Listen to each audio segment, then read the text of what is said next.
Welcome to my YouTube channel. I am Dr. Shobha Mathew. We'll be talking today about delegation of authority. Delegation of authority, defined by John Pierce and Richard Robinson, says it is a process by which a manager assigns tasks and authority to the subordinates who accept responsibility for those jobs.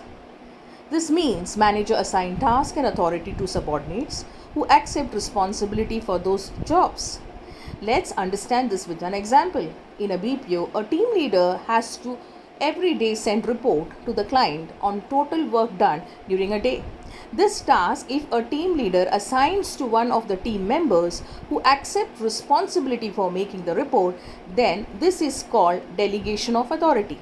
In short, it means when a superior assigns his or her task to the subordinates who accept responsibility for those jobs is called delegation of authority. Let's understand the process of delegation.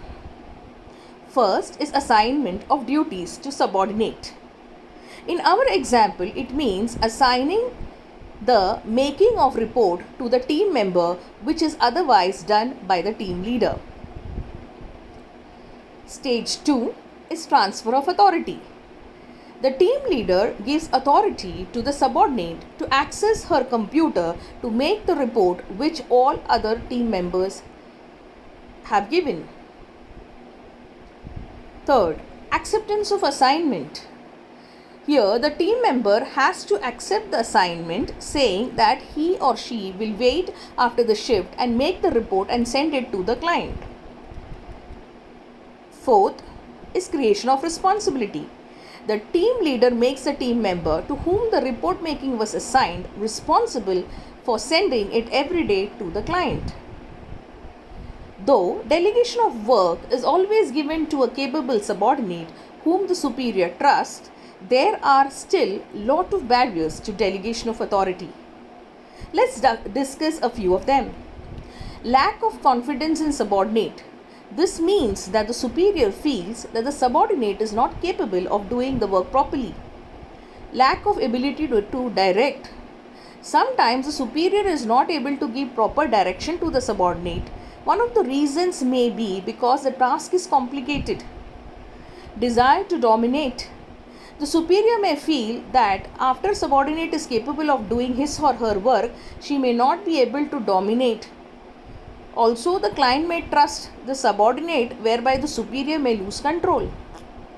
I can do better feeling on the part of the superior.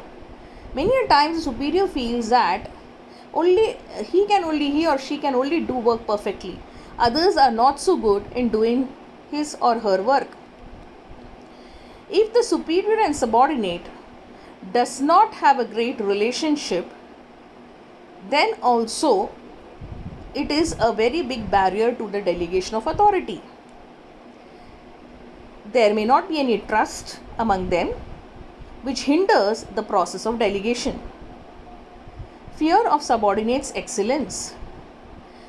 This is a very important point because after the team leader, in our example, delegates the job to the team member and the team member learns it very well, it may so happen that the subordinate may be in the good books of the management and client.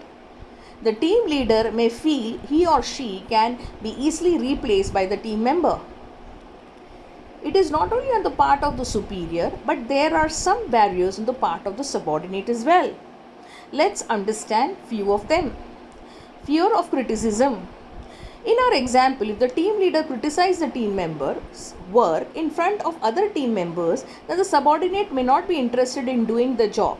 And in future, when the superior tries to delegate some work, he may refuse to do the work. Lack of information resources. If in our example, the superior or the team leader fails to give computer or data to the team member, then it is not possible for him to make the report and therefore he may refuse to do the work.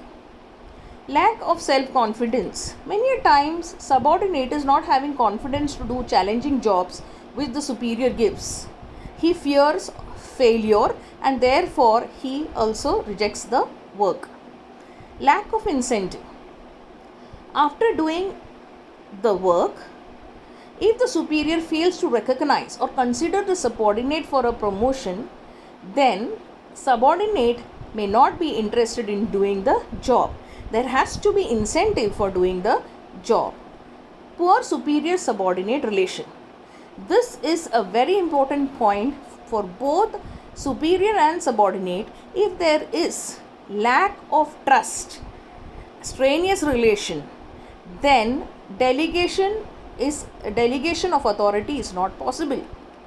Finally, I would like to end the concept with an example.